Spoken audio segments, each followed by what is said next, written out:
Thank you, Phil. I am so excited to be here to share and to learn with everyone. I am Jim Staten. I am the Senior Vice President of Finance and the Chief Financial Officer today for the University of Southern California. I first met Lance about 4 years ago at the GE headquarters in Crotonville, New York, where he was speaking to a couple of hundred healthcare leaders. I didn't think back 3 or 4 years ago that I would be following him on stage here in Toronto, Canada. So I'm honored to follow somebody like him too. So what I'm going to share with you today is my journey of leading from the heart around a set of core values in financial matters that has assisted two organizations that I've worked for in my career in two different business sectors. I've had the privilege to be both the chief financial officer of both.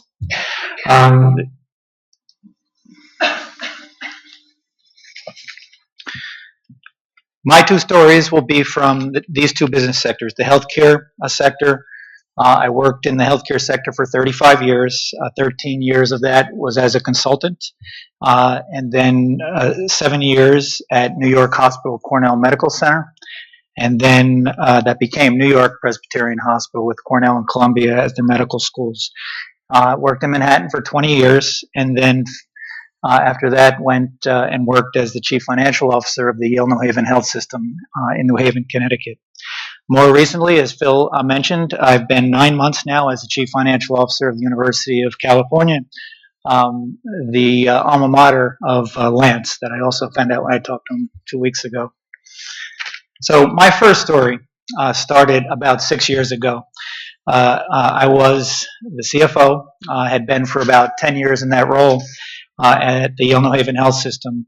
At the time, Yale New Haven Health System was growing fast in healthcare in the United States.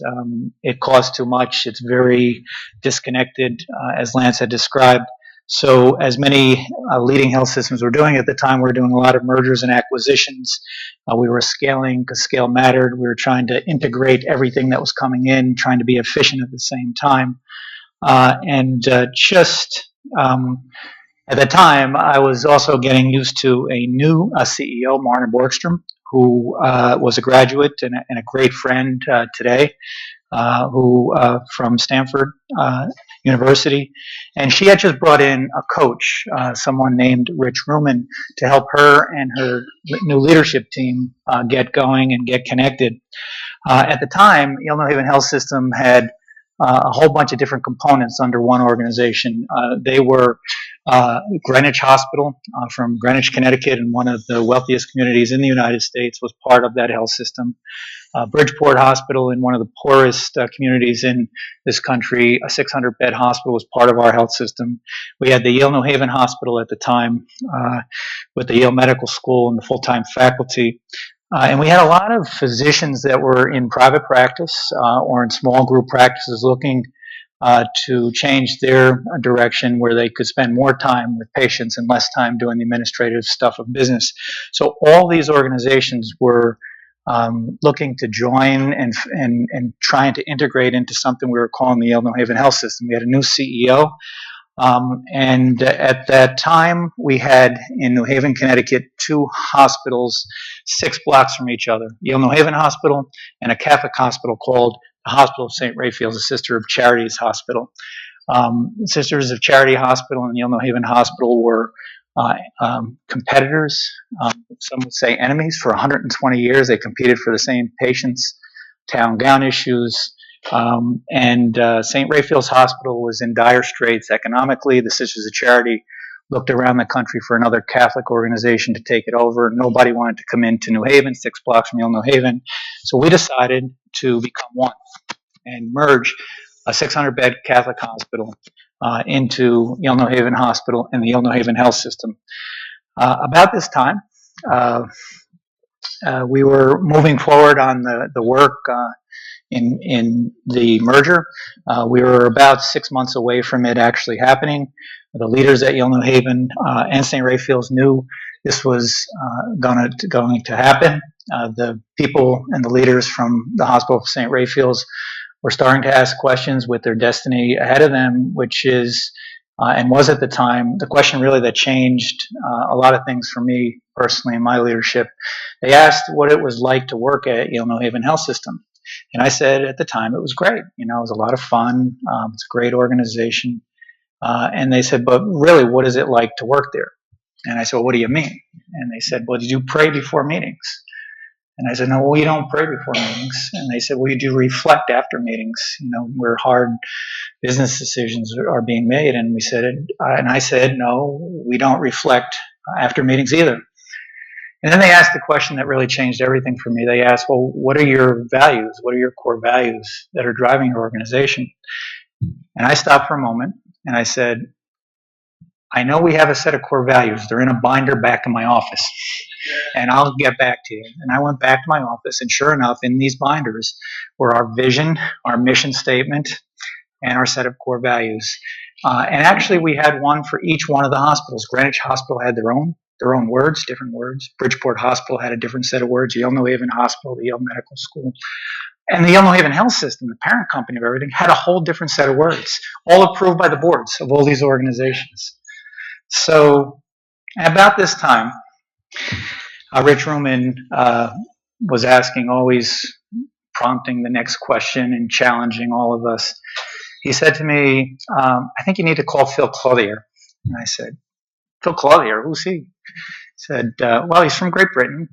And I said, okay, Rich, I'll call him. And about a couple of weeks later, he said, did you call Phil Clothier yet? I think the Barrett Value Center might have some tools that could be helpful to you. And I said, well, no, I haven't. I'm really busy. I got a lot of things going on. And, when somebody asks things for the third time, I said, okay, listen, I will call Phil Clothier just to get you off my back. So that's how I set up my first call with Phil Clothier. And I didn't know why I was calling him, except this guy, Rich Ruman, said I should call him. And so I did.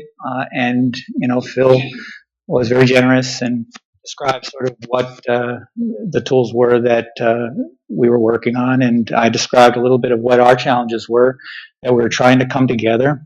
We didn't have a sense for why we were doing what we were doing. We had all these different values. And so a couple of Skypes later, I decided that we probably needed to involve, because I was the chief financial officer, our senior vice president of human resources, Kevin Myatt, a good friend of mine, who just arrived from Vanderbilt University. He was the HR leader there, senior VP of HR for the university and healthcare system.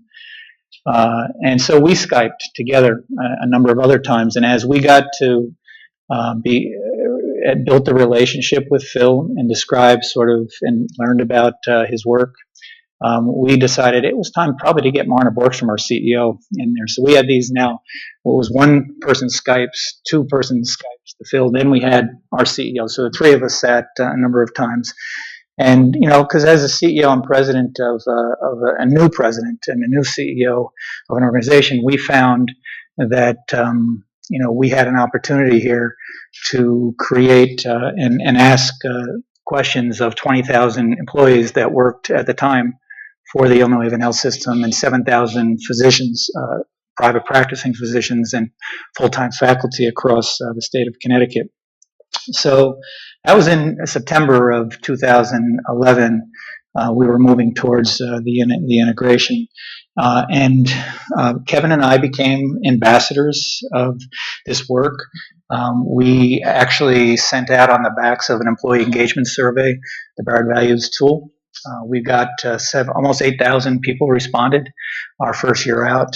When we learned about the tools, we knew that they were tools that were used in various different business sectors, a little bit in healthcare, not a lot. I think you had one big client in Houston, Texas, Methodist maybe, that you were working with.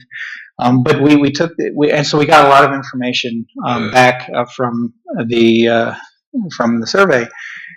And then we asked Phil, what do we do? And he said, well, we're finished. Those are our tools. You have the data, but yeah, we're going to send some help to you. So he identified a series of consultants, three in particular, that Kevin and I interviewed and online. And Susan Beck, Catherine Weldon, and our friend, our Australian friend. I'm blanking on his name. Rob Malik. How could I miss his name? Right. So three showed up. One was a faith-based consultant, one was a healthcare consultant, and Rob was from McKinsey, from Australia, an Australian man who worked in South America and became sort of my partner in business mind. So the three of them helped our leadership team for 2 years decipher what we had gotten back and fed that back in many different ways and forums over a 2 year period of time, asking the question, what do these words really mean? And what we ended up with was a set of core values that weren't developed in a boardroom, but came from 20,000 voices. And these were the words that came up. And they became the foundation upon which we actually built a dream, a vision of what we wanted to do. This work for me at the time and even today is, I consider, some of the most important and work that I'm most proudest about in my career. This event here is an Employee of the Month event that we did every month in our finance division, 2,200 people that worked, and we would honor an employee in our organization in front of their family and friends on a monthly basis. And this tradition is 35 years running, and these were great opportunities to share core values and stories, not only with employees of ours, but with their families in celebration. So because I am a CFO, I have to show you some of the numbers because all this core value stuff at Yale New Haven Health System. So we grew the health system off with 20,000 employees. We had revenue when I left about a year ago of $4 billion in the top line. When I got there 15 years before, there were $900 million of revenue. About half of that growth was organically grown by recruiting talented people and growing and doing things better. But the other half was by bringing in other organizations and other physicians. We had been losing money for years prior to my arrival. When I left, we were running $160 million on the bottom line. And one of the things we did with that money was we decided that cancer was an important disease and one that we had a little bit of expertise in. So we decided, with the gift of from Joel Smilo, to build a cancer hospital called the Smilo Cancer Hospital in New Haven, Connecticut. Most people said that was a pretty crazy idea because you had Memorial Sloan Kettering in New York City, and you had the Dana-Farber in Boston, and at the time, this was 6 years ago, we had over 2,000 residents of the state of Connecticut a year would travel either to New York or to Boston for their cancer care. And those are pretty good organizations with good physicians. But what we knew was that people wanted to get care, if they could, good care for the disease locally. So we built a 24-story new cancer building on our campus. And that was an idea that needed for physicians at the medical school and the health system, which was a separate organization, to really pull together with teams and CEOs working much more closely than they ever had before to make this work. We brought in leadership, clinical leadership, and operational leadership and nursing leadership from some of the most prestigious organizations, and really created a new culture within the cancer hospital that permeated throughout the health system. This 200 patients a year, 5 years later, we celebrated just before I left our 5-year anniversary. 5 years into this, 200 people a year leave Connecticut to go outside the state, and the other 1,800 now seek their care there at that hospital. I put some of these things here. Epic is a clinical information system out of Madison, Wisconsin, that was, at the time for us, with all these different hospitals all on their own technology, really none of them talking to each other and trying to patch things together and integrate it, really wasn't something that was working well for our physicians, but more importantly for the people we served. So we took a plunge, ripped out all of the technology that was in the different components of the system, and actually brought in one clinical information system called the Epic Health System. At the time, in addition to finance, I was also in charge of technology. So this was a $500 million project that we had to put into all of our hospitals and all of our physician practices, and we did it to integrate and to become more unified as one. I think about Yale New Haven, and I think about when I left, and I think about leadership in these ways that, the things that define this organization today, Yale New Haven Health System, were not that the definition of who they are and what the employees are and how they do their work, things like a cancer hospital, core values, physician foundation organization with 1,000 physicians employed that were not employed before, Epic technology, a set of core values throughout the health system that were similar, approved right up through from the employees right up through to the board, the system board of directors who endorse these things. Those things weren't even things that leaders were thinking about 5 years before. So think about that. The things that define that organization today weren't on the agendas of the things that people were talking about, because I was in those meetings. But fortunately, we listened for the opportunities, felt the right direction, and made massive, innovative, and investments in things that were worthwhile to secure, I think, the future of that organization for a little bit of time to come. We are in the midst right now at University of Southern California in search of a new dean for our medical school, the Keck Medical School. I am on the search committee for that new dean. We started with 70 candidates from throughout the world. We narrowed it down to 16 just last month. 16 of the brightest minds in healthcare, really in the world, sitting deans, chairs of huge departments in big places, presidents of medical schools and health systems. And as we sit, about 12 of us, it's an awful process to ever go through, to have to come into town for an hour and be interviewed by a panel of 15 people. And the leading question that the recruiting firm and our provost posed to these would-be deans is, what do you think the future of healthcare is going to be 5 or 10 years from now? And 14 of the 15 deans said, I'll tell you exactly what it's going to be. And this one guy said, let's be honest, we really have no idea what it's going to be like in the future, but I'll share with you directionally what I think. So it's sort of in that vein that I share this story. This happens to be one of the few, I think, green beaches in the world. It's on the island of the big island of Hawaii, near the southernmost tip of the island, called, in a little town near Nanalehu. When you come from the East Coast, like I have for my whole life, Hawaii is like a dream. And so living in California, my wife and I were fortunate enough to take a vacation and actually spend some time with some people touring, and we got to hike to this place, this green sand beach. It's a pretty special place in the world. So my journey at USC thus far, has been like this. So about 1 year ago, right around now, I was doing well. Things were pretty good at Yale New Haven Health System. I got a call from a recruiter who encouraged me to get on a plane on a Saturday and fly to meet for brunch the president of the University of Southern California, CL Max Nikias. And I really didn't know why I was doing it, except it was one of those like Rich Room and Phil Clothier things, like something to say, and I got to do this. And so I remember my wife saying, "Why are you going to California again?" when I was leaving Saturday morning. I said, "I don't know, hon.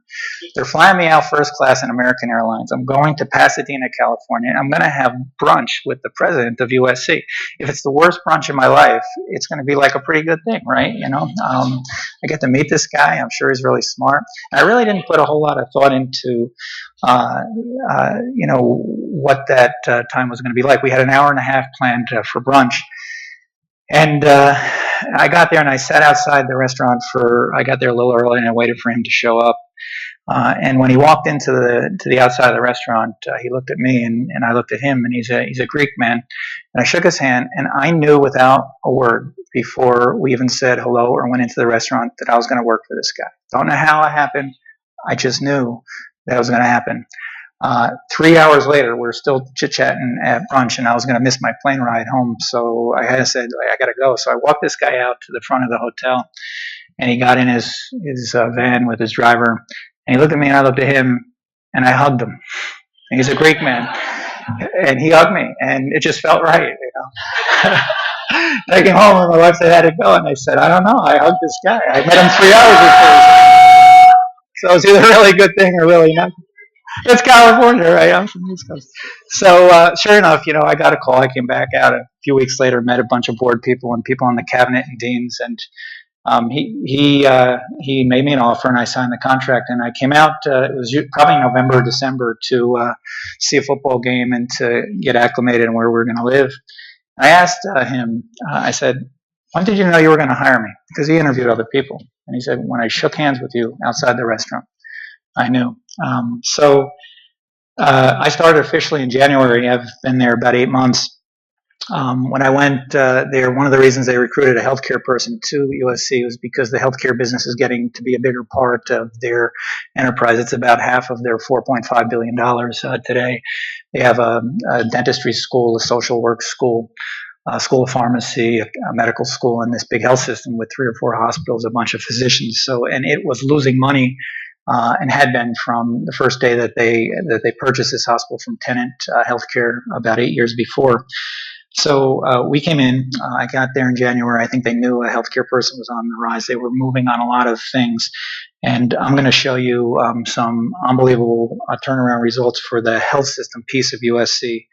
Also, one of the things I'm going to share with you is this idea of just being in a state of watching for opportunity in the listening mode, because as Brexit was happening in June and we were heading into New York City to meet with rating agencies to introduce ourselves, we also, with the help of some really good advisors, identified opportunities to move quickly to do a refinancing on about $750 million of USC debt. I want to talk about that, and then the Workday kickoff to me is another technology change. It's a 4-year project. It's an epic-like thing that are going to change financial systems. There's probably 200 different financial systems throughout USC today. There are 50 CFO people with CFO titles that don't work for me as a CFO of the health system, and it's not about technology. It's really about process redesign and transformation and integration of stuff that makes sense to do. So this a little bit about my journey. One of the reasons I actually went, besides Nikias and his vision, his passion and his love for what he does, is when I looked at USC and I asked a few questions, I learned that we didn't have to start from the ground and build a set of core values. This organization had core values that have been around for 13 decades, 130 years. They are one of the many reasons I left Yale and moved to Southern California. I share these values. I didn't create these. They were here. They're etched on stone, on statues around campus. I share them often. These are words in my cabinet agendas. We meet every 2 weeks, my team. We start every business meeting, and I started this at Yale with who wants to share a story about one of the core values, something you've seen or heard in your work unit or around campus. And at first it was awkward for these people, and now people are like fighting to raise their hand to tell their story. And then we get down and talk about business. So we still don't pray, but we do think about what these words mean. I've shared this slide. I created this slide. It didn't exist before I got there, around the values with our president and his cabinet, and I've taken them on the road to rating agencies and any presentation I give to investors or any type of financial people. After the introductory slide, this is my first slide that I use. These are the how we execute the strategies, the many strategies for our businesses. They are important to me. These are how I'll recognize and reward behaviors for the people that do what they do. And these really can ground us into more conscious ways of leading and doing business. So a little bit about that. It's funny. I tell you the Greenwich and Bridgeport story. Um, we opened up just in September. We had the ribbon cutting for a new Fertitta Hall for the Marshall Business School, one of the 18 schools at the University of Southern California. And etched in stone over in this new building are these words: community, collaboration, and culture. I love these words, right? They this word collaboration, when we did the work with the Barrett Values Tools, collaboration was the top core value, personal core value for the 20,000 employees, and it was the top core value that they wanted to create. The organization was so strong that we actually didn't make it a value. We put it into the vision and the mission of what we were about. I think it's that relationship thing that Lance talked about. The connection, the collaboration is deep, it's personal, and it's certainly for our business school something that they started, they fundraised, and they're etching it into the new leaders that are emerging from there. I got to make all these connections are just fascinating. So at my first baccalaureate ceremony at USC in May, I'm sitting there, and our keynote speaker is no other than Marianne Williamson, the internationally acclaimed spiritual author and lecturer who Lance just mentioned. And her speech to our graduates was encouraging our graduates in May to influence the world with love and healing in their journeys ahead. I was so taken by her talk that I posted it on my Instagram coming off the stage. It was an amazing talk, and to hear him reference and show her work here today is just another reminder for me that things are happening for a reason in the world. So for me, this is the part. People say, "What's this?" I think when Phil got my slides, he had two questions. He said, "What's this 1% thing you're going to talk about?" Before I took the job at Yale, and before I took the job at USC, I asked the presidents that I was going to work for.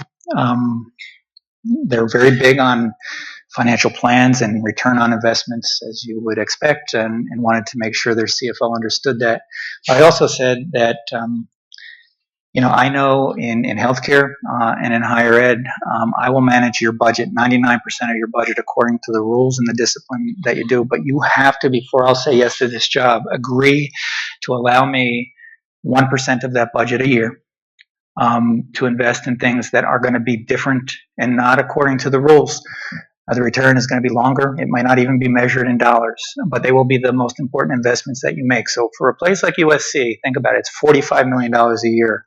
And those are investments that I will make, we will make, our teams will make, that are going to be made in ways different, with an eye more towards what we need to do today, that aren't solving the problems of today, but creating sort of pathways to success for the future in many, many different things. These are community investments. They are future-oriented investments. They're investments in our people, our leadership, our coaching, things that don't exist or do exist but are hard to find in a complicated, non-integrated way of doing financial planning. This is my boss today. We have 43,000 students at the University of Southern California. Yesterday, the Wall Street Journal and the New York Times released their first ranking of universities, and USC moved to the 15th spot in the United States in universities. It's been rising from the 50th spot to the 30th spot, 23rd when I accepted the job by U.S. News and World Report. But one of the things that are the strongest things about this university, one of the other reasons I went there, it is one of the most diverse universities in the United States by way of the student body, by way of the faculty. We have over 100 religions that are accounted for by our students and our faculty on campus.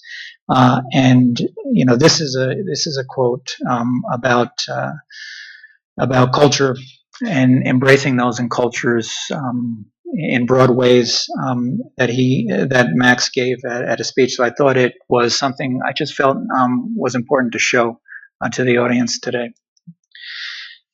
Back to the numbers. So I mentioned the health system turnaround. If you know anything about healthcare in the United States, you know that growing top line revenue in 1 year by 15%, not by acquiring, but by organically growing revenue, is close to near impossible. Last year, we had $1.3 billion in the components of our health system at USC. This year, we ended the year on the bottom part of the graph with a $10 million operating bottom line profit. The budget for the year just ended in June when I came was $50 million. The year before, this health system lost $67 million, and we made $10 million this year. The three most important questions that we get about this slide when we talk about it either internally or externally is how did it happen? Is it sustainable? And what's the strategy going forward, right? So I can answer all those things for the university and for the people who lend us money because these things are hardwired, they're real, there's a lot of hard work. And if you know anything about healthcare, the processes that need to be fixed to make something like this happen and then be hardwired are many, many. So I'm very proud of our team. Our leaders in the health system, our CFO, our CEO, in achieving this. And I can tell you the first 2 months of this next fiscal year, because people are still a little suspect, we made $8 million for the first 2 months of our next fiscal year. We made $10 million last year, so we're on a good path. One of the things that you talk about oneness and integration. USC, one of the reasons I came there also was because it was wired for healthcare in a way that was different than Yale and different than many healthcare organizations in the United States, where it's actually under the umbrella of a major research private university. And in the past, both internally at USC and externally on bond rating agencies like Moody's and Standard & Poor's actually viewed that oneness as a credit weakness. And so we went in and told a different story in June of this year, and in August, for the first time ever, they identified the close integration with our healthcare operation as a credit strength. And we were able to tell, we had a lot of good information and good stories and to tell about research grant growth and admission numbers and quality of incoming students, fundraising, building projects, but they really wanted to talk about the healthcare organization. So this was very helpful to us in many, many different ways. This is one of the ways that it was helpful to us because I mentioned this before. This is actually not a Photoshop. This is Morgan Stanley has a building on 49th Street and Broadway, right near Times Square in New York City. We went out on August 15th and refinanced $750 million of USC debt. And we were able to do it with 23-year maturities with an all-in interest rate yield of 3.028%. We did this, and we're not the highest rated university in America. We're certainly not Microsoft or Apple or Exxon or some of the big corporations. But this rate was the lowest interest rate ever in the history of America for a taxable bond deal with maturities between 20 and 30 years. Not just universities, but ever. So Morgan Stanley said the word record low. The Bank of America and Merrill Lynch came in and they said, your rate is the lowest rate that we got on record in our books. So we were able to do this and in a quiet way. It wasn't magic. In a listening way, watching the markets, executing in great ways. We had a nice team that did this. And what this resulted in for this debt that already existed was a $240 million savings for USC as we entered the school year.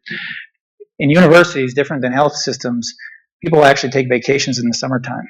After graduation, they take time off because they deserve it. They work hard. Faculty take time off. Boards don't meet. My president went away for the summer.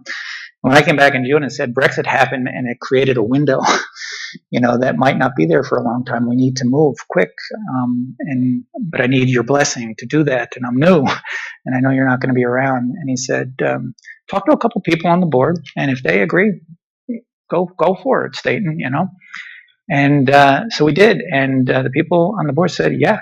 We debated interest rates and debt in general and structures of the debt, and they said, "Yeah, if you can do it, but 6 weeks, how are you going to do a bond deal in 6 weeks?" And I said, "Well, we can do it. We'll do it differently." So very proud of this. A nice way to start my career at USC in proving sort of that the leadership uh, things that I'm going to talk about now can and will continue to pay off for this organization. So um, I have this sense that because I see the world really through a CFO lens, about how a person or an organization spends their time and money or two resources, it speaks and tells a lot about what's important to you. Tom, if I knew how you wrote your checks out or wired your money out, I would know what was important to you in your life. Because those are the things that you're going to pay for. If I followed you around on your shoulder for 2 days and watched every minute of what you did, I would know a lot about what's important to you because of how you spend your time. And I feel the same way about universities. I have some influence on the budgets of these organizations, and how these organizations spend their money is really can tell a lot about what's important for an organization. How leaders in these organizations spend their time, how I spend my time, I can control that. It is not the type of things that you might think for a typical CFO, and I'll share some of those with you. The story I'll tell you about this was I get to do a lot of really fun things at USC, and since I've been there, I've had the opportunity to be part of recruitments of 6 new deans and an athletic director. So we recruited Lynn Swan from the Pittsburgh Steelers, 4 Super Bowl rings and an MVP of the Super Bowl as our athletic director, and I was part of the team. There were 6 of us who did the search in LA for some of the best sports people in professional and collegiate sports.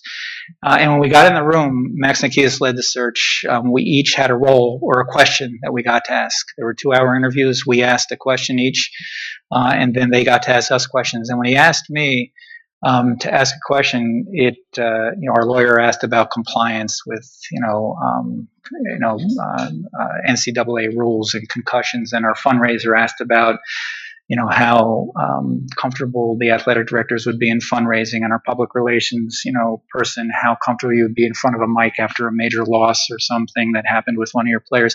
When he got to me, I had no idea. Our athletic budget is $100 million a year at USC. He said, "Could you ask a question, Jim, that tells us a little bit about the leadership style of the candidates that came in?" And there were some pretty, at least in the sports world, pretty big leaders there. And I asked this question. I asked if they had 3 hours left, 3 hours more in each one of their days, how would they spend it? And if they had a budget increase of 30%, how would they spend those resources? And by reflecting on sort of those answers, our team really got some good insights into what these people thought. This is another thing.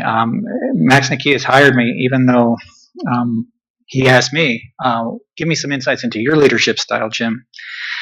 And I said that, "Max, you're not going to like this." And he said, "Why?" And I said, "Because, I really truly believe that as leaders, until we realize that we are the problem, we cannot be part of the solution." And I said, "That means you, and that means me." We think we know the direction or what the answer is, and we don't. And we have to be smart enough to know that we don't, and to be open enough and aware of all of our past successes that have brought us, and our experience has to be sort of put at bay. That our expectations of what we think the right answer is, when we come together, we almost have to be, in a way, so present to the possibilities of what might show up in a discussion that it is not the way we lead or we're trained to lead. But that's an insight into some of the way that I think these things that we release and that we are aware of don't only, for me, relate to past experiences and future expectations, but to things, to people, to beliefs. to our own sense of self-worth of who we are, what we're offended by, what people say or don't say or don't think about us, our fears. So to be in this state as a leader is sort of what I try to hold myself accountable for on a day-to-day basis.